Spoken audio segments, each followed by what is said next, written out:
பிரதமர் பதவிக்கு விண்ணப்பதற்கு காரணமாக இருந்தார். இதன் காரணமாக 1960ஆம் ஆண்டு இந்திய அரசியலில் இவர் கிங் மேக்கர் என்று அழைக்கப்பட்டார். காமராஜர் எளிமைக்கும் நேர்மைக்கும் பெயர் பெற்றவர். இவர் கருப்பு காஞ்சி படிக்கிறது மேலே பெருந்தறிவர், கர்ம வீரர் என்று புகழப்படுகிறார். இவர் ஏழைகள் பின்தங்கியவரின் வாழ்க்கை தரத்தை மேம்படுத்துவதில் முக்கிய பணியாற்றினார்.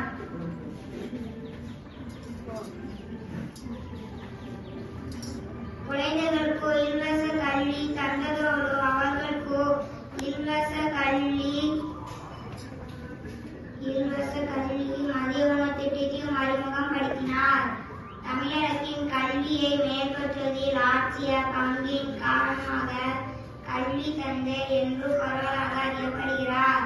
காமராஜின் மறைவுக்கு பின் 1976ஆம் ஆண்டு இந்திய அரசு இவருக்கு மிக உயரிய விருதான பாரத ரத்னாவை வழங்கி சிறப்பித்தது.